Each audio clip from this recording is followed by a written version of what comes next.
ईश्वर को हम भले ही नहीं देख पाएं, लेकिन ईश्वर हर क्षण हमें देख रहा है। उसकी दृष्टि हमेशा ही अपने भक्तों पर रहती है।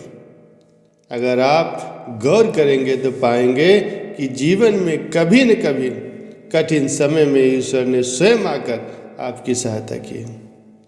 उस कठिन समय में आपके अंदर भक्ति की भावना उमड़ रही होगी और आप ईश्वर को याद कर रहे होंगे। संत फरमाते हैं कि ईश्वर के लिए संसार का हर जीव उसकी संतान के समान है। जो व्यक्ति उसके बनाए गए नियमों की पालना करता है, अपने जीवन को उसकी मौज के अनुसार यापन करता है, तो ईश्वर उसकी सहायता अवश्य ही करते हैं। गजराज की कहानी आपने जरूर सुनी होगी। नदी में गजराज को मगरमच्छ ने पकड़ लिया था। इस कठिन समय में गजराज ने भगवान को पुकारा और भगवान प्रकट हुए। भगवान ने अपने चक्र से मगरमच्छ का सिर काट दिया और गजराज के प्राणों की रक्षा की। सूरदास के जीवन की भी एक ऐसी ही कथा है। सूरदास जी देख नहीं सकते थे। एक बार गलती से एक गड्ढे में गिर गए। गड्ढे से निकलने का काफ़ी प्रयास करने पर भी वो बाहर निकलने में असफल रहे। इस स्थिति में सूरदास जी ने गोपाल को पुकारा। भगवान श्री कृष्ण बालक रूप में पहुंच गए और सूरदास जी को गड्ढे से बाहर निकाला। मीरा के प्राणों की रक्षा के लिए भगवान ने मीरा को मारने के लिए भेजे गए विष को प्रभावहीन कर दिया। बंदेलखंड के बांधवगढ़ के रहने वाले सेन नामक नाई की भी भगवान ने ऐसी ही सहायता की और बंदेलखंड का राजा सेन नाई का भक्त बन गया। ये घटना लगभग 600 साल पुरानी है।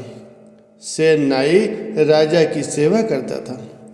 उसका काम प्रतिदिन राजा की हजामत बनाना था, उसको तेल मालिश करके स्नान कराना था। एक दिन सेन नाई जब राजमहल की ओर चला, तब रास्ते में संतों की एक टोली मिल गई। नाई उन्हें लेकर घर आ गया और उनकी खूब सेवा की। संतों के साथ बैठकर सत्संग में भाग लिया। राजा के स्नान करने का समय बीता जा रहा था। नाई के नहीं आने से राजा क्रोधित हो रहे थे। इसी समय भगवान स्वयं सेन नाई का वेश धारण कर राजा की सेवा में पहुंच गए। नाई बने भगवान की सेवा से राजा का सारा क्रोध दूर हो गया और मन में बड़ा आनंद पैदा हुआ। सत्संग समाप्त होने के बाद सेन नाई को याद आया कि राजा की सेवा में देरी हो गई। हजामत का सारा सामान लेकर डरता हुआ वो सेन नाई राजमहल में पहुंचा। राजा को देर से आने का कारण बताने लगा। इस पर राजा ने कहा, तुमने तो मेरी हजामत पहले ही बना दी थी। आज तुम्हारी सेवा से मैं अत्यंत ही प्रसन्न हूँ। नाई समझ गया कि आज उसके कारण भगवान को नाई बनना पड़ा। इससे नाई को बड़ा अफसोस हुआ। राजा को जब ये बात ज्ञात हुई कि नाई की भक्ति की लाज रखने के लिए भगवान स्वयं ही आज नाई बनकर के आए थे, राजा नाई की भक्ति पर बड़ा खुश हुआ और उसको अपना गुरु मान लिया।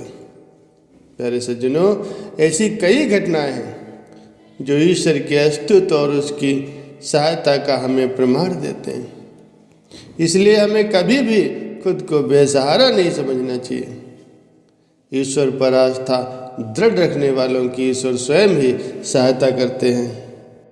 ईश्वर हम सबकी बहुत प्रकार से सहायता करते हैं।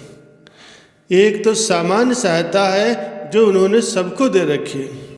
जिसने अच्छे कर्म किए हैं उसको अच्छा फल मिलेगा, जिसने बुरे कर्म किए हैं उसको बुरा फल मिलता है। अपने अपने कर्मों का फल ईश्वर देता है।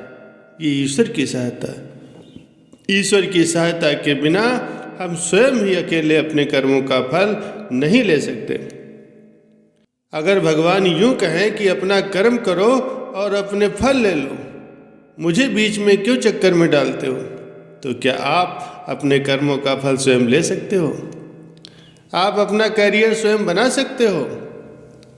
न हम धरती अपने रहने के लिए बना सकते हैं, ना ही हम स्वयं फल ले सकते हैं।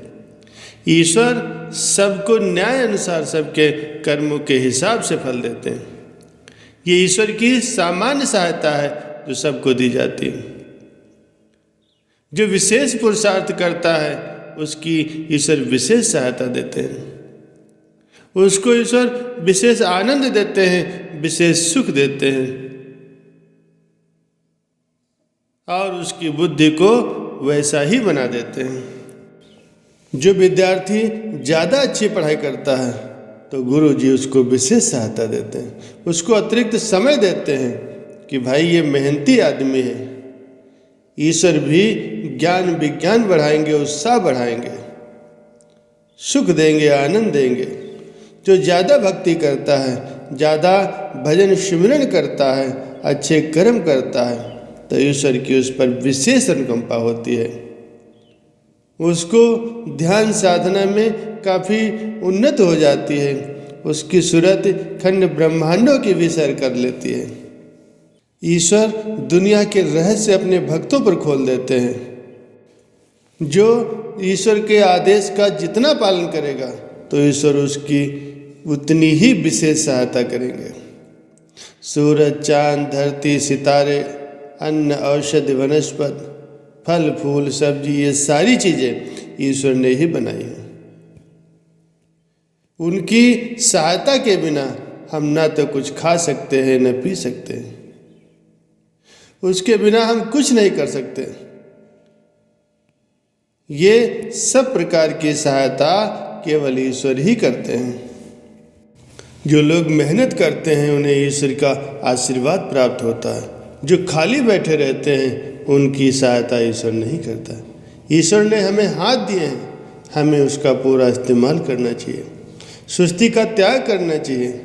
जो केवल किस्मत के सहारे बैठे रहते हैं, स्वयं पर से हौसला नहीं रखते, तो व्यक्ति अपनी मेहनत से किसी भी मुश्किल का सामना कर सकता है। जो दूसरों से सहायता की आशा रखता है वो हार जाता है। सच्चे दिल से की गई मेहनत कभी भी विफल नहीं होती। ईश्वर उनकी सहायता करते हैं जो मेहनती होते हैं, जो कर्म करते हैं और फल की चिंता ईश्वर पर छोड़ देते हैं। ईश्वर हमें ऊपर से देख रहा है। हर कोई अपनी मेहनत का फल अवश्य ही प्राप्त करता है। केवल मेहनती लोग ही महान सफलताएं प्राप्त करते हैं। जो खाली बैठे रहते हैं वे कुछ भी प्राप्त नहीं कर पाते। इसलिए हमें सदैव याद रखना चाहिए, ईश्वर भी उनकी सहायता करते हैं जो स्वयं ही अपनी सहायता करते हैं, कर्म करते हैं और फल ईश्वर पर छोड़ देते हैं।